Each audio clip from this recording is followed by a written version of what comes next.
नमस्कार दोस्तों, स्वागत है आपका न्यूज डिकोडर में। आज मैं जो आपको अपडेट देने वाला हूं, आप खुद सुनकर शॉक्ड हो जाएंगे। आज की सबसे बड़ी अपडेट यही है कि डोनाल्ड ट्रंप ने लगभग सरेंडर कर दिया है और भारत ने एक हिस्टोरिक जीत दर्ज की है। आप खुद स्क्रीन पर देख सकते हैं। कल डोनाल्ड ट्रंप ने एक बयान जारी किया जिसमें उन्होंने कहा कि भारत और अमेरिका के बीच रुकी हुई ट्रेड डील की बातचीत अब फिर से शुरू हो चुकी है। लेकिन यही नहीं, उन्होंने आगे कहा कि आने वाले हफ्तों में वह डायरेक्टली प्राइम मिनिस्टर मोदी से बात करेंगे और इस बार किसी प्रकार की दिक्कत नहीं आएगी। उनका मानना है कि यह बातचीत एक सफल अंत की ओर जाएगी। असल में यह भारत के लिए यह कितनी बड़ी जीत है, इसका अंदाजा आप इस बात से लगा सकते हैं कि इजराइल के सबसे बड़े न्यूज़पेपर जेरूसलम टाइम्स ने भी लिखा कि इजराइल को भारत से सीखना चाहिए कि सेल्फ रिस्पेक्ट को कैसे बनाए रखा जाता है। उन्होंने कहा कि कई देश, खासकर वो देश जो अमेरिका पे हद से ज्यादा डिपेंडेंट हैं, यह सीख सकते हैं कि अमेरिका की हर बात मानने की बजाय कैसे अपनी देश की पॉलिसी और रिस्पेक्ट को प्रायोरिटी दी जाती है। आज भारत ने पूरी दुनिया को दिखा दिया है कि एक महाशक्ति और उसके राष्ट्रपति को कैसे मैनेज किया जाता है। नेतन्याहू जैसे नेता जो ट्रंप की हाँ में हाँ मिलाते हैं, उन्हें भी भारत से सीखना चाहिए कि भारत ने अमेरिका को बेहद कॉन्फिडेंट और स्ट्रेटेजिक तरीके से हैंडल किया। भारत की जीत की सबसे बड़ी वजह यह रही कि हमने अपनी सॉवरेनिटी और सेल्फ रिस्पेक्ट पर किसी भी प्रकार का समझौता नहीं किया। हमारी पॉलिसी एकदम क्लियर रही, चाहे ट्रेड डील हो या हो टैरिफ। भारत ने अपने इंटरेस्ट को कभी कम नहीं होने दिया।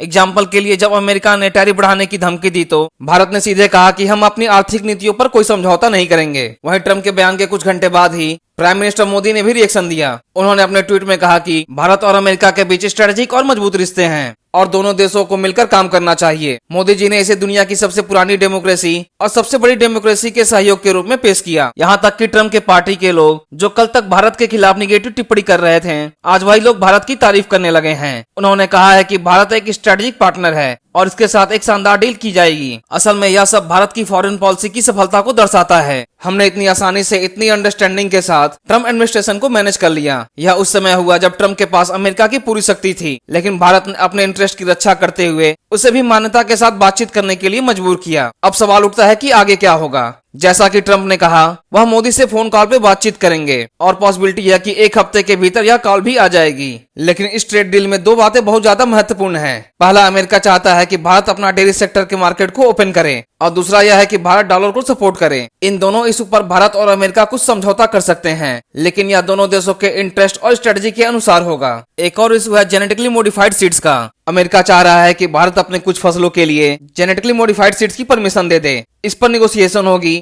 और पॉसिबिलिटी है कि भारत कुछ फसलों की परमिशन दे देगा, जबकि कुछ फसलों पर रिस्ट्रिक्शन अभी भी जारी रहेगी। हालांकि अभी भी सबसे ज्यादा क्रिटिकल मुद्दा रूस का क्रूड ऑयल ही है। इस पर अभी निगोशिएशन कैसे होगी, इसका पूरा असर आने वाले समय में क्लियर होगा। लेकिन एक बात तो क्लियर है, अब ऐसा लग रहा है कि अमेरिका और भारत के बीच ट्रेड डील लगभग तय है। लेकिन अब सबसे मजेदार और आसान भाषा में समझे कि इस डील से भारत को क्या मिला और अमेरिका को क्या मिला। भारत ने अपनी शानदार निगोशिएशन स्किल का परिचय दिया और अपने नेशनल इंटरेस्ट की रक्षा की। अमेरिका ने भी अपनी कुछ शर्तें मानी, लेकिन यह भारत के प्रेशर और पॉलिसी की वजह से हुआ। दोनों देशों के लिए फायदे और नुकसान हैं, लेकिन कुल मिलाकर भारत ने अपनी इकोनॉमी और पॉलिटिकल फ्रीडम बनाए रखी। दोस्तों, यह कोई मामूली सफलता नहीं है, यह एक हिस्टोरिक जीत है, क्योंकि पहली बार किसी एशियाई देश ने इतनी स्मार्ट और स्ट्रेटेजिक डिप्लोमेसी के जरिए अमेरिका जैसी महाशक्ति को अपनी शर्तों पर बातचीत करने के लिए मजबूर किया। आगे आने वाले हफ्तों में यह देखेंगे कि यह डील कब और कैसे फाइनल होती है, किन मुद्दों पर समझौता होता है और किसको ज्यादा फायदा होता है। लेकिन एक बात तो तय है, भारत की फॉरेन पॉलिसी और स्ट्रेटेजी ने पूरी दुनिया को इम्प्रेस किया है और यह जितना सिर्फ भारत के लिए बल्कि एशिया और वैश्विक राजनीति के लिए भी महत्वपूर्ण है। तो दोस्तों, अब आप यह समझ गए होंगे कि भारत ने ट्रंप एडमिनिस्ट्रेशन को कैसे मैनेज किया,